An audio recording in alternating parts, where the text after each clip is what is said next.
So today I want to just talk to you about the importance of embracing who you are.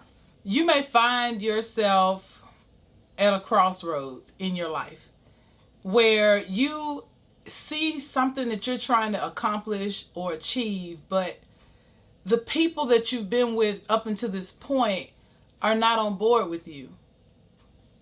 You may be interested in things that they're not interested in. You may like to talk about certain things that they don't want to talk about. You may be pursuing something that they don't care anything about. Now, it's very, very easy for a person who's invested in a relationship with you to care about those things because you care about them. But I'm talking about people who disengage with you altogether because they just don't connect with anything about you anymore. I remember back when I was in high school, for example, in the public school where I was in a small town, being sexually active was just something that everybody around me did. And I was not a part of that. So I felt like an outcast because everyone, looked down on me. In general, most kids would, tease me or talk negatively about me. And of course, I wasn't in the in crowd or anything like that. So I would feel like something was wrong with me because I didn't really click with people, there. I was a big reader. I enjoyed singing and I enjoyed writing poetry. I had a few friends, maybe like 2 friends that I was extremely close to and spent a lot of time with during that time. But I really struggled through those high school years because I did not really blend in with the people around me. Fast forward to the time after graduation, and I was able to see why I was so glad that I had chosen the path that I did, not to be sexually active.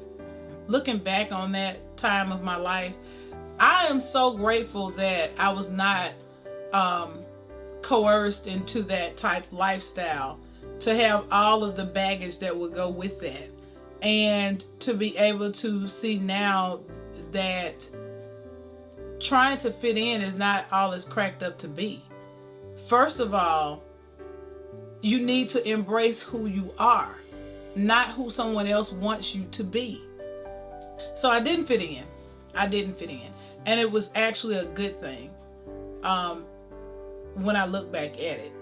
What I actually found out was when I went to the next level, which was college life, I found people that were a lot like me. I was very studious.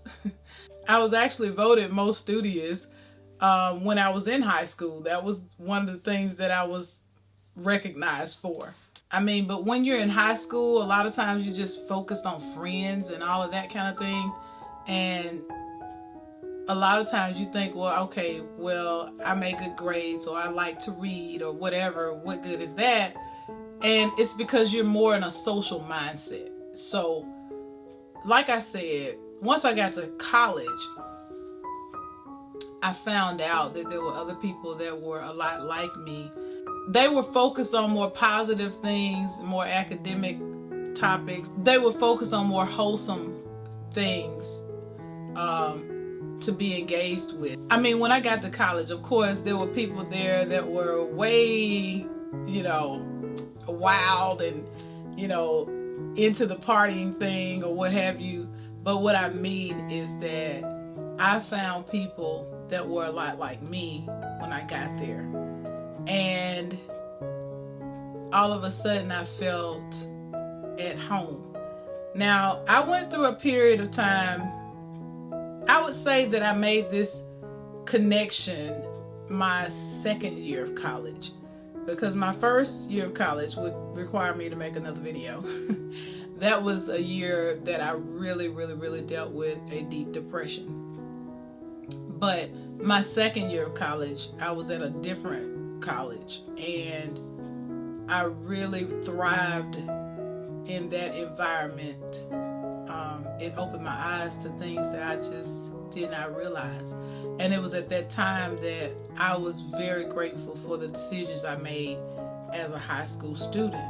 I didn't have to deal with the headaches that I heard some of my former peers were dealing with. God has put in each and every one of us something special. He's given us talents and passions that are unique to us, that make us who we are. And we have to realize that if we trust Him with the path of our life, that He's going to make all of those things come together in such a beautiful way if we just trust Him.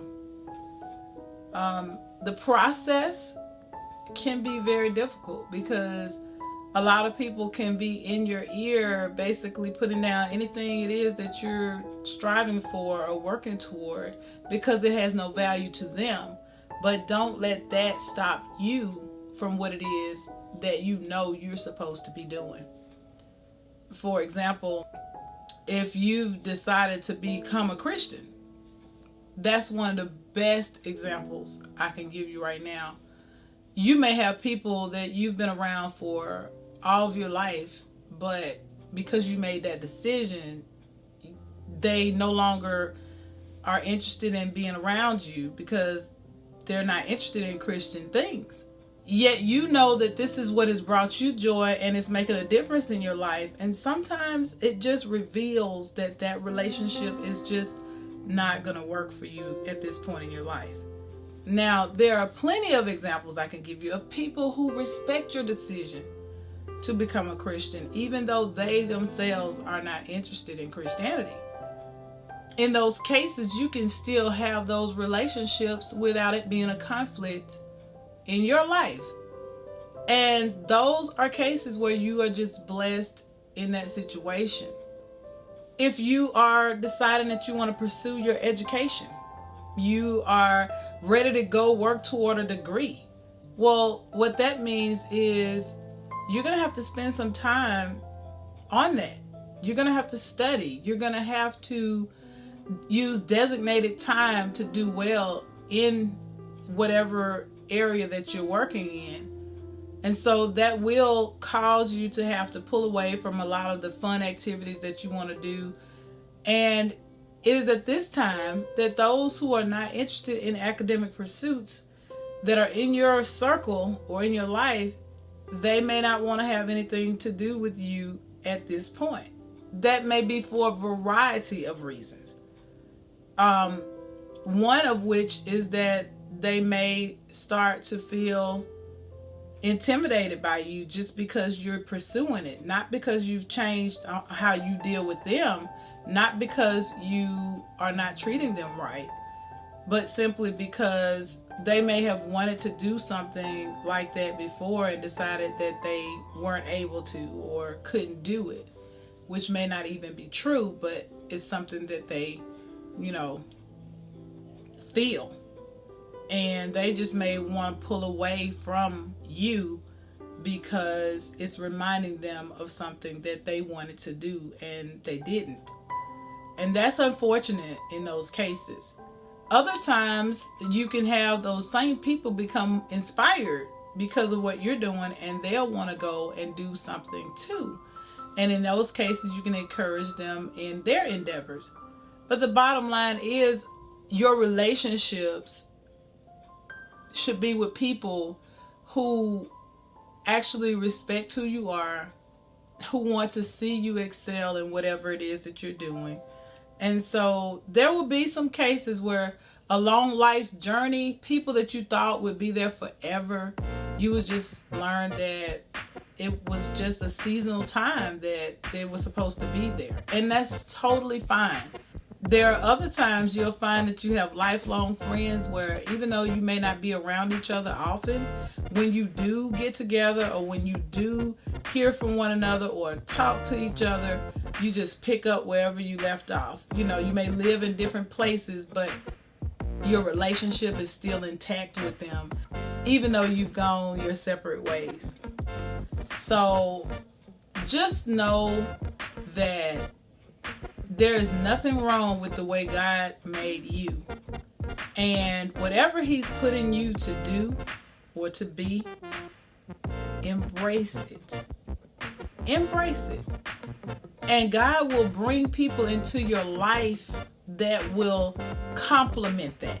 You will gain new friends along the way, and you will be able to touch base with your friends from the past who have constantly been interested in just knowing how you're doing. And it's a blessing. It's a blessing. It's just important to give yourself room to grow, which is why I named my channel Daily Improvement. You want to really and truly give yourself space to grow. Give others space to grow. And appreciate where you are in your journey right now. You can never be anyone other than who you really are.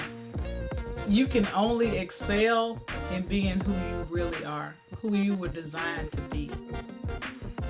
So don't let anyone tell you anything different. Embrace who you are. You can't be anyone else. You are a designer original made by God. So be who you are. Be the best you can be. Don't apologize for being who you are. Just be the best you that you can be.